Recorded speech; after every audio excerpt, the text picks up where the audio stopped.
jest taki odcinek, którego chyba nie chciałbym nagrywać.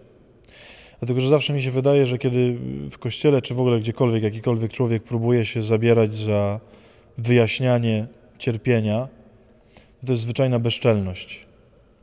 To jest również bezczelność nawet wtedy, kiedy samemu się ma jakieś doświadczenie cierpienia. To nie chodzi mi tylko o to, że ktoś, kto akurat nie cierpi, nie ma prawa się wypowiadać. Ale w ogóle próba zbliżenia się do cierpienia i do uwiarygodnienia, usensownienia tego wydarzenia, to jest zawsze jakaś bezczelność. Trudno mi w ogóle myśleć o Hiobie, a szczególnie o początku jego historii, wtedy, kiedy w taki obrazowy sposób, ja wiem, że to tylko obraz, ale jednak on ma coś pokazać. Kiedy w tym obrazie jest napisane, że no właśnie, Pan Bóg rozmawia z szatanem w jakiś sposób o tym, żeby doświadczyć Hioba. Ja wiem, że to tylko obraz, wiem, że Pan Bóg czegoś takiego nie robi, wiem, że to jest tylko dydaktyczna opowieść, ale jest coś niesłychanego w tym, żeby zrozumieć, skąd to jest. I chciałbym w tym odcinku dzisiaj o cierpieniu tak naprawdę powiedzieć tylko o jednym rodzaju tego cierpienia. To nie będzie dla każdego, kto cierpi, dlatego że myślę, że nie da się tego wymyśleć, żeby to było o wszystkich. Ale chciałbym dzisiaj o cierpieniu, które jest cierpieniem zawinionym. Takim cierpieniem, które się bierze z winy tego, kto cierpi. Dlatego, że wydaje mi się, że tylko o tym jestem w stanie opowiedzieć.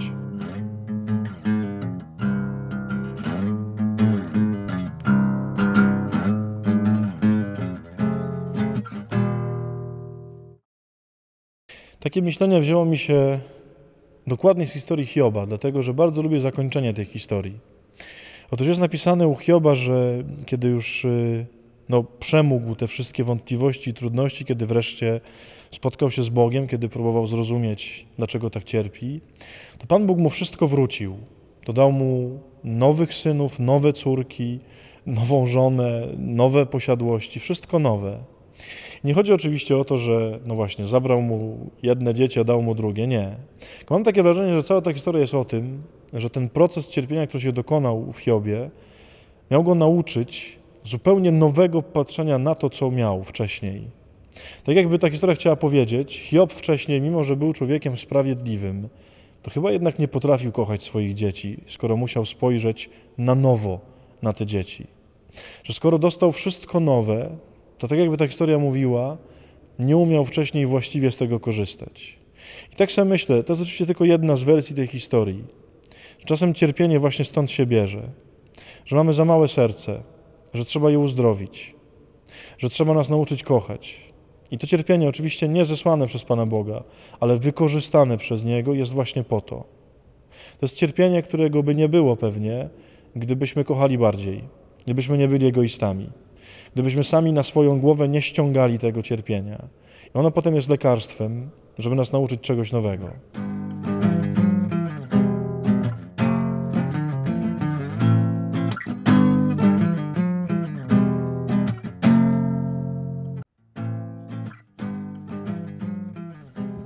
Tutaj cały czas próbujemy nagrywać te rekolekcje i usłyszałem hasło "ostrość się rozjechała".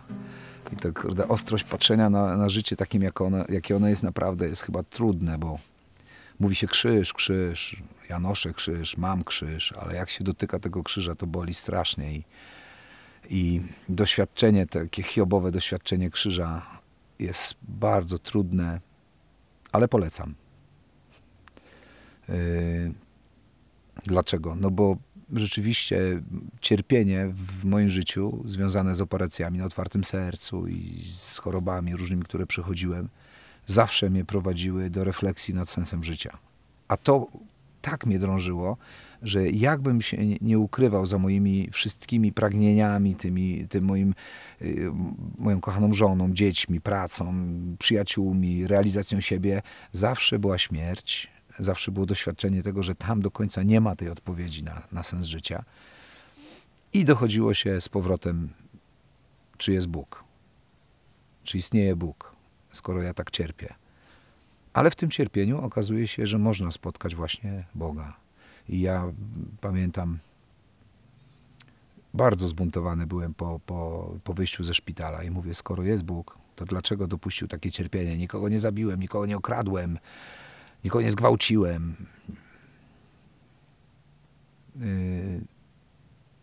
I w taki, jakby czułem się jak skopany ogródek. Ale taki skopany ogródek to jest właśnie dobry, żeby coś zasiać.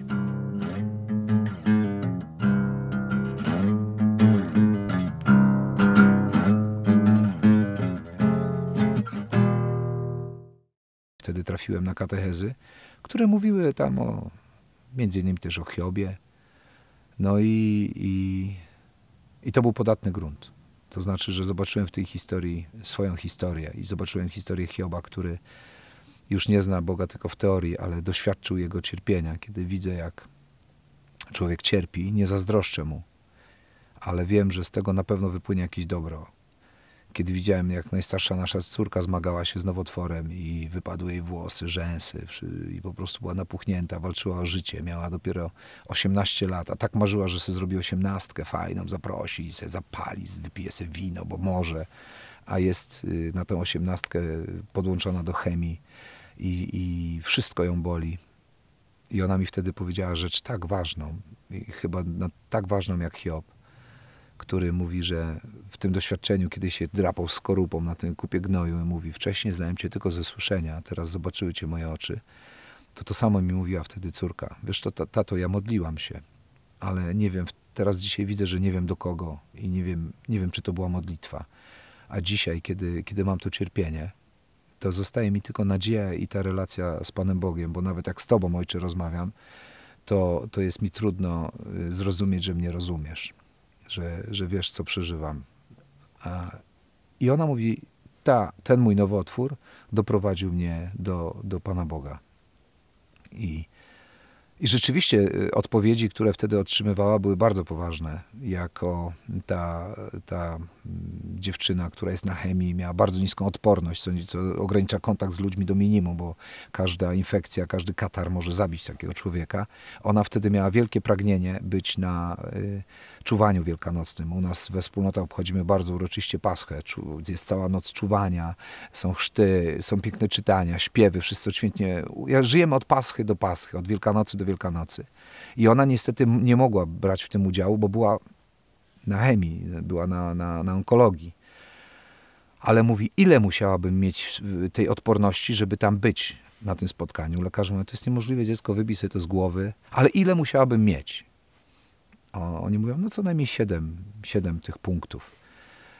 Ona zaczęła się modlić i miała 10 tych punktów i była na tej pasrze. Siedziała na takim w kocem opatulona, łysiutka zupełnie na tym leżaku i lekarze nie wierzyli, że to się stało, że ta odporność tak skoczyła, bo przy chemii ta odporność bliska 1, poniżej 1 to już jest izolatka, bo tam są, no po prostu wszystko zagraża życiu. Tymczasem ona wymodliła i widziała, że Bóg jest skuteczny, że w tym cierpieniu też spotkała Boga.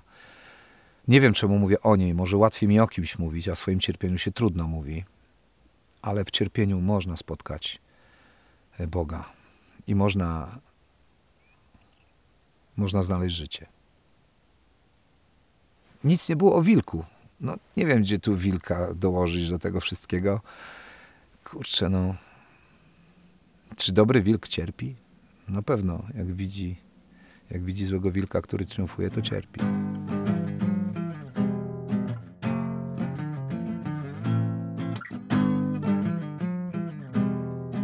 Jak patrzę sobie na historię cierpień i nieszczęść, które mnie spotkały, one nie były chyba nigdy jakieś strasznie wielkie, ale to dla każdego człowieka wielkie to znaczy coś innego. Dla mnie zawsze się wydawały jakąś tragedią, końcem świata, czymś po prostu, z czego się nie wydobędę.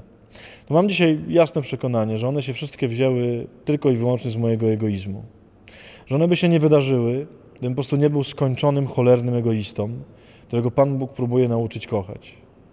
Tak sobie myślę, może spotyka cię jakieś nieszczęście, może masz trudną osobę w rodzinie, którą bardzo trudno ci kochać, może ktoś cię opuścił, może rozsypało ci się małżeństwo, może jesteś w związku, w którym już nie ma miłości. Ja broń Boże nie chciałbym tej sytuacji jakoś łagodzić i mówić sobie, wszystko jest w porządku, nie, ale zadaj sobie takie proste pytanie. A może Pan Bóg cię uczy kochać? A może Pan Bóg znalazł w tym jedyny sposób, naprawdę jedyny, żeby twoje serce wyrwać z takiego egoistycznego skoncentrowania na sobie? Broń Boże, nie chcę cię oskarżać, bo to mówię o sobie. Ja mam serce po prostu mistrza świata w egoizmie. I wiem, że wszystkie cierpienia, które mnie spotykają, to one i tak są chyba za małe, żeby to serce wyrwać z tego. Jedyną odpowiedź, jaką mam, taką dla siebie, skąd mi się bierze cierpienie, skąd mi się bierze zło, jak znaleźć w tym sens, to widzę w tym właśnie ten sens. Pan Bóg desperacko próbuje nauczyć mnie kochać. Desperacko próbuje moje serce jakoś oczyścić. A że jestem po prostu głupi jak osioł, to znalazł tylko jeden sposób. To nie znaczy, że to cierpienie wtedy jest łatwiejsze, że ono mi się podoba, że jest fajne. Nie. Ale jeśli ono ma taki cel, jeśli mam dzięki niemu chociaż trochę bardziej kochać, to jedźmy w to. Zadaj sobie takie pytanie. Czy przypadkiem nieszczęście, które cię spotyka, nie jest po to? Nie wiem, czy tak jest, bo to nie jest historia o każdym. Ale może akurat dla tego, kto to słucha tego, co tu dzisiaj mówię, to jest właśnie ten cel. Może w tym odnajdziesz sens tego nieszczęścia, które ci się przydarza.